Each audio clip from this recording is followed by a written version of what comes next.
A job is meant for working hard, but not for resting. That's what the protagonist was thinking. The others had already turned their attention to their colleague Weng. The colleague wonders if he worked yesterday. And also, there are already cries that the guy's pulse is not palpable and it is necessary to call an ambulance. And here's Weng himself. He fell down while getting to his workplace with a cup of coffee. After 10 years of hard study, Weng got a college degree and worked for 2 years. The average overtime work exceeded 4 hours daily, working without a day off for 3 months. In his 20s, the guy's health was like that of a 70-year-old. Even he himself admits that his life was no better than that of a mere dog. While his colleagues tried to shout to the guy, he had already closed his eyes and fell into some strange dream, filled with strange and unrelated things, as well as where everything is depicted in green color scheme. When he came to his senses, he felt a sharp pain. He didn't realize what had just happened, whether he was dead or not. It all reminded him of some kind of dream. But it wasn't a dream. He opened his eyes a little and noticed blood on his hand. What he saw around him didn't make him very happy. There were some strange and frightening creatures and monsters around. All the buildings were battered, as if the hands, paws, or tentacles of these monsters had collapsed on them. One could also spot some sort of monster extermination team that was in the thick of things. To say that this surprised the guy is not to say anything. He was incredibly shocked. He didn't realize what had happened, and if he had traveled through time and something like that. Looking at the reflection on the axe he had in his hands, he saw that instead of a human head, he had a dog's head. And what was that stupid face looking back at him in the reflection? He grabbed his cheeks and began to pull them away, still staring at his reflection. All he could think was that this wasn't all just some stupid dream, and this strange creature was him with the head of a dog. After dying of overwork, he had turned into a werewolf with a dog's head. What the hell is that? Sure, he said his life was no better than a dog's, but that didn't mean he wanted to be a dog at all.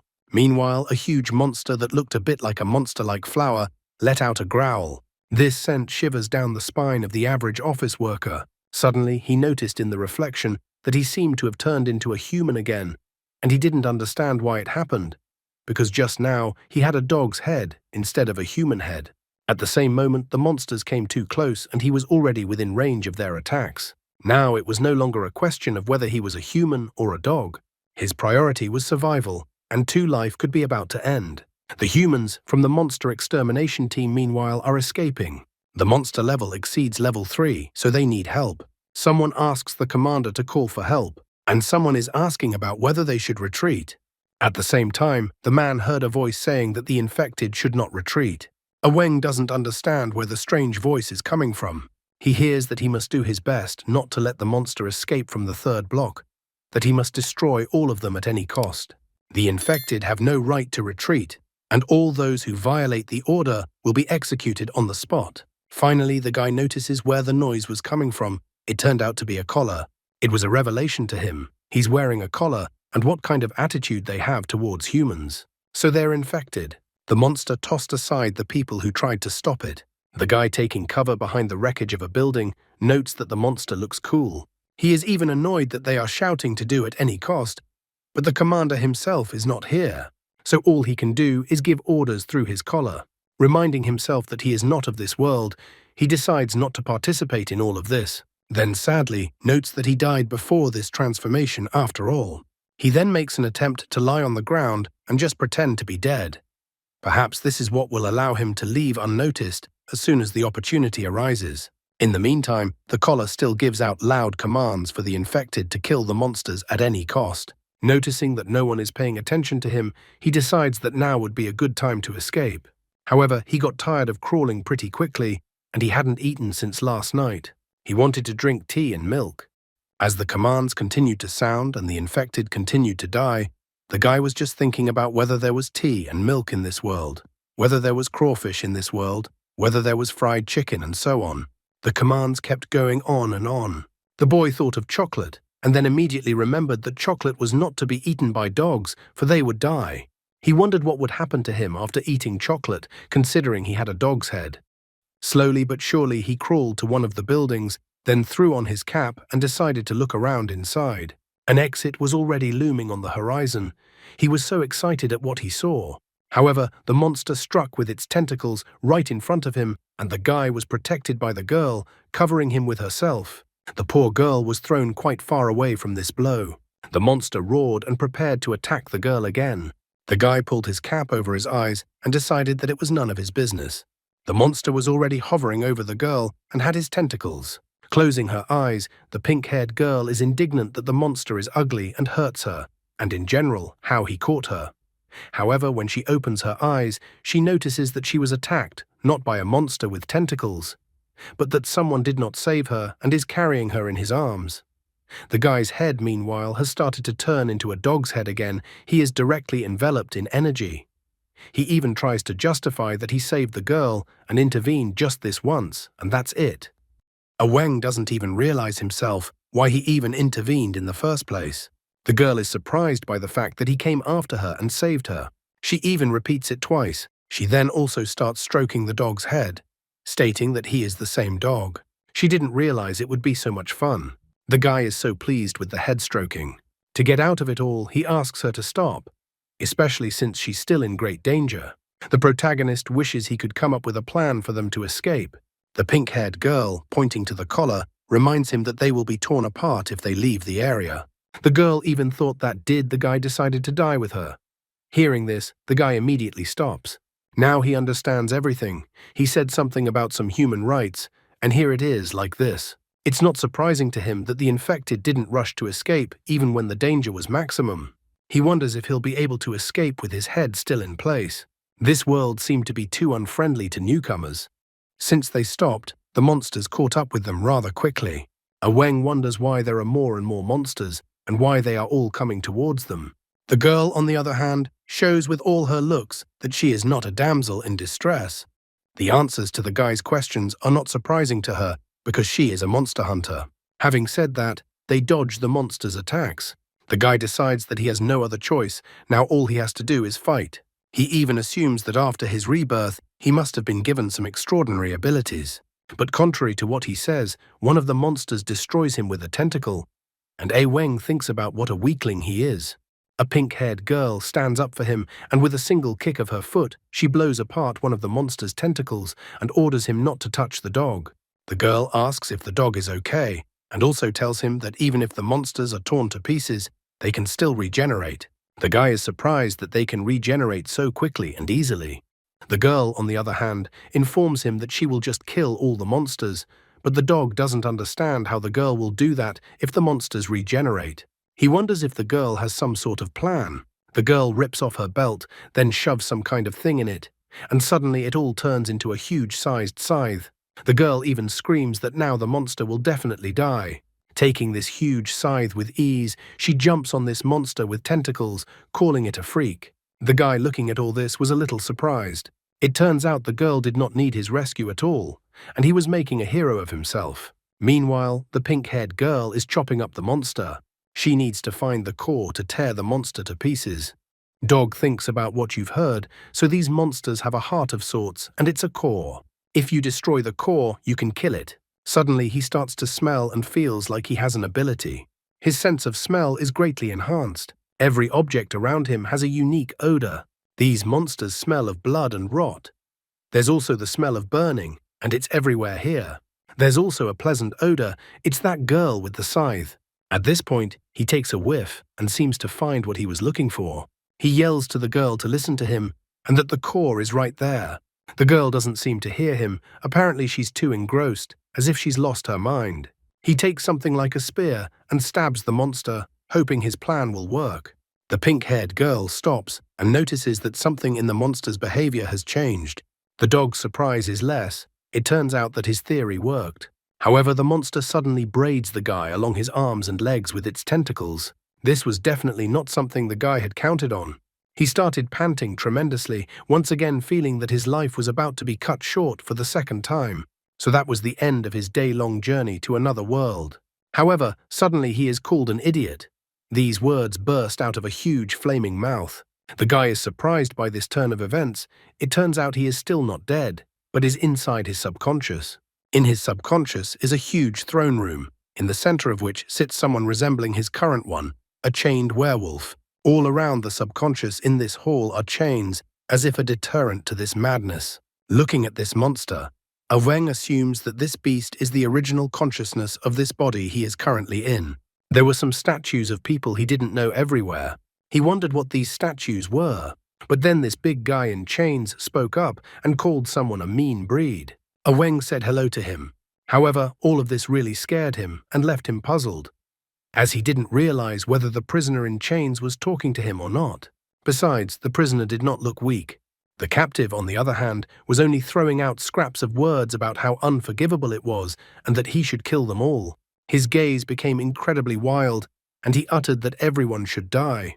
Wang was greatly frightened by such a thing, and then his body felt as if it was pierced with energy, and that energy filled his body. Suddenly, Wang's consciousness came to his senses, and he lightning quickly broke the monster's tentacle bindings that were restraining him. Even the pink-haired girl paid attention, though she was busy with her fight. The guy, who had become more like a large dog or wolf, easily grabbed the core or heart of the monster that had almost killed him a while ago. Then he squeezed the heart with his huge paw, and the remnants scattered in different directions. The monster let out a deafening roar, and then died. And do you think that the guy will become the same by the results of his journey as that monster which sits chained in his subconscious? And by the way, remember that work is not everything in your life, so take care of your health. The entire body of the monster that looked like a flower shrank. The pink-haired girl kept looking at the monster, trying to understand what had happened. The team responsible for destroying the monster was also a little puzzled. They were happy that the flower monster was dead, but they didn't really understand how it happened. Meanwhile, the dog's head began to fade away. A moment later, Wang regained his human head. Suddenly, some powerful energy materialized in his hand.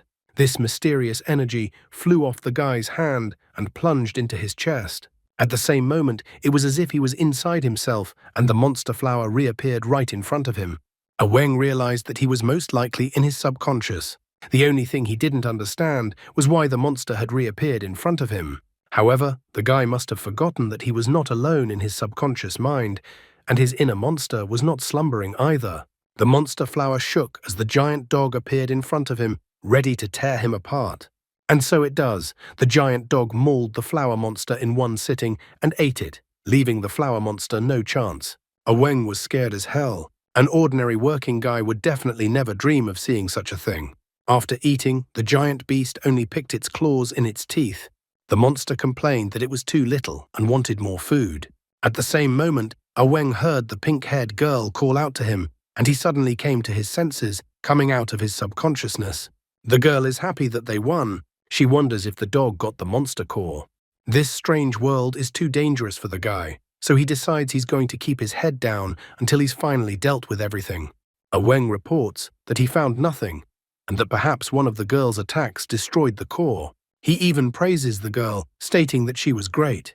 To Wang's surprise, the girl is incredibly proud after saying this, as she is a monster hunter and she will slay them all. The men who had been sent to their deaths also began to discuss the girl. One of them noticed how she fought. He thinks the girl is really crazy. Another man tells of a rumor that has been going around about the girl. That one day, the pink-haired girl will go crazy and start destroying the world. No one still didn't understand what they should do next, as the monster had finally been defeated. Suddenly, people in full uniforms appeared, their faces also covered. Wang wonders to the girl who these people are. One of the arrivals turns to the captain. He confirms the death of the ghost-level monster YC-9523 in the third block. In response, the captain orders him to organize troops to clear the battlefield, remove the monster's organs, and avoid the spread of infection. A subordinate then tells all those in charge to get to work immediately. Wang and the rest of the infected are put into a car to take them to the base. After a while, they had already reached the base, which was near the sea. It was Xiangyu, a heavily guarded area, which was not surprising considering the type of infected being held there. Wang looked around, trying to get a good look at the place they had gotten into. There were guards, nurses, and the rest of the infected around. This was the very place where the infected are kept. Satisfied with herself, the pink-haired girl walked up to Wang and put her hand on his shoulder. The other infected were surprised. They wondered if Leia had been switched, and if this was the unapproachable demon Leia they knew. The men were surprised because normally the girl doesn't get close to anyone. This made them develop an interest in Wang. Leia immediately cooled their ardor and yelled at them that she heard everything and how they talked about her. She even threatened to kill them. The men were scared out of their wits at such a statement. The guard also reacted and yelled at Leia to calm down. He ordered all personnel to immediately line up for inspection. This reprimand really displeased Leia, as she was powerless here. She walked up to the guy who was telling gossip about her and kicked him angrily. At the same time, she smiled happily at Wang and told him that she would find him later. Wang was surprised by this behavior of his new acquaintance and did not yet know whether this boded trouble or good for him. Wang comes to the inference that if there is a check in this place, then they may not be the only ones who are sick. And it turns out that this place is not only a hospital, but also a prison. Wang was bothered by only one thought. He hoped that all the infected could turn into dogs, and he wasn't the only one. The guard ordered everyone to gather immediately, as each person had to be examined by a doctor. He also ordered everyone to shut up. One of the infected took umbrage at YC9523, getting the wrong grade in the last battle. Another man is surprised by this fact. A third man asks them to shut up as they might be overheard. One of the men points to Wang and informs the others that a real disaster was avoided thanks to Wang. The other man was surprised. He didn't believe that Wang was able to deal with the monster with one punch. He would rather believe that Leia had dealt with the monster. The infected who were in this sortie don't really care about the point. The main thing is that for passing this level, they are rewarded, and quite a good one. Wang realized it right away. Almost all of the infected are just a group of idiots who are not much different from typical prisoners. They try to get ahead, and whoever is in charge sends them to more and more hell. Wang has learned this lesson in his past life. Wang is sure that if the others find out what is inside him, they will kill him immediately. Wang realizes that his only chance for salvation is to escape. In order to make a successful escape from this place, he must behave with restraint. He decides to be more modest in order to gain his freedom. However, his plans are immediately ruined. The blonde stood up and informed everyone that the monster YC9523 was not killed by Leia, but by Wang. All of the infected's gazes turned towards Wang, who had only decided to sit quietly and unnoticed. However, almost immediately, the infected all burst out laughing, because according to them, there was no way Wang could have defeated that monster. Blondie agrees with them that it may sound unbelievable, but it's true. He tells them that the dog successfully found the core thanks to his sense of smell, which is 20 times stronger than that of an ordinary human. Blondie confirms that he saw the whole thing. Blondie was just about to tell the others what the dog had screamed when he was immediately shut his mouth, not allowing him to say anything else. Wang grabbed the blonde by the scruff of his neck and dragged him around the corner. Wang good-naturedly motioned for the others to continue their conversation. Wang yelled at the blonde man. Wang didn't understand who the blonde man was at all and why the blonde man started to advertise him like that in front of others. Wang also wondered how the blonde knew that Wang was the one who killed the monster. The blonde man, with a confused look, informs him that his name is Xu Jie and he is actually Wang's roommate. Wang is a little confused because he doesn't remember this. He just got into this body. Xu Jie knows that Wang can't defeat such a monster, but he thinks that the other infected are fools and will believe such nonsense. Wang is glad that the blonde man realizes that Wang couldn't defeat that monster. Xu Jie told this story so that something like this would be a motivation for the other infected to try harder on missions. Wang apologizes with a goofy look and says that he just forgot all about it. Wang puts it down to the fact that he bumped his head during the fight. Meanwhile, a nurse comes over and starts calling out the number 7763 and asking where he is. The nurse called Wang, the number 7763, and the name Jiang Wang. It seems in this world he has the name Jiang Wang, since the guy immediately responds to this name. He informs Xu Jie that he is going for a checkup and that they will talk later. Xu Jie is not that simple. He is definitely not a fool, so he immediately notices that Jiang Wang has changed somehow. He even makes a crazy suggestion that maybe Jiang Wen isn't who he says he is and has been switched with someone else today. The infected's health check was unbearably hard. Jiang Wang even felt like he was being called a monster, an infected, a monster, and that he was wished to die. However, an incredibly beautiful nurse soon appeared, who lovingly wanted to examine Jiang Wang and asked him not to be afraid. The guy who couldn't move anymore was unable to resist such a nurse. His nose was even bleeding. The nurse took out a huge syringe and was about to inject Jiang Weng, the guy, as much as he could from this procedure, although his red face proved that he did not mind to do it, and rather even in favor of this initiative. He was so willing to trust the nurse that his feelings for her became incredibly inflamed, and his head once again turned into a dog's head from pleasure. In the same instant he awoke. All of this was just his nightmare. Too much had come over him on his first day in his new-to-him world. He was glad that at least there was a nurse. When Jiang Weng turned his head to the left, he noticed Leia sitting in front of his bed. Jiang Weng was greatly surprised by this sudden turn. He actually cried out. He didn't understand how the girl got into his room. Leia asked the guy to be quiet as she had secretly sneaked into his room. Wiping his eyes, Jiang Weng wondered what the girl forgot in his room, and even in the middle of the night, Leia thought the guy was having such a funny sleep, which is why she decided to watch him. Leia reminds the guy that it is customary to pay for salvation. Since Jiang Weng saved her today, Leia wants to pay the guy back. Jiang Weng is surprised. That's how the girl thinks. Then he wonders how Leia is going to repay him. For starters, Leia is going to get under the blanket. Jiang Weng wonders what she is going to do next, but Leia asks the guy to be quiet. Watching all of this is Zhu Jie, who is being kept awake by these two. Shuji realized that Jiang Weng seemed strange and distracted for a reason. Shujai seems to have realized the reason. It's all spring, the time of breeding. The girl is about to embrace Jiang Weng with her arms. Jiang Weng, like a faithful dog, even has his tongue sticking out. He's not wagging his tail like a dog, and that's because he hasn't transformed yet. Leia wrapped her arms around Jiang Weng's neck so tightly that the guy thought that the girl was about to strangle him. At the same moment, the couple notices Shu Ji sitting and glowering. Leia asks Shu Ji why he is still awake. Shujai takes her hint without any unnecessary explanation. Shujai decides to leave the room and asks the couple to have fun, and he will cover for them. Leia even felt like she liked Shujai as well, except that Jiang Weng isn't particularly pleased that his roommate is escaping like this. After all, Leia is completely inept at doing what the guy wants. Jiang Weng even asks Shujai not to leave and help him. Shuji is surprised, for he doesn't understand how he can help. Jiang Weng exclaims that Shujie is just thinking about the wrong thing. Leia doesn't understand, as she has to do a favor for a favor. However, Jiang Weng asks her to drop the idea. Shujie asks them to keep their voices down, as the guards can hear them. Meanwhile, night guards patrol the area. At this moment, another person was heading towards the guards. I wonder what trouble awaits the guy and his friends, and also how he will get out of these problems. And that's all for today. Thank you very much for watching the video.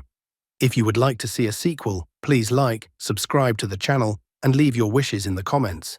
You can also subscribe to Telegram to know about new videos. Bye everybody.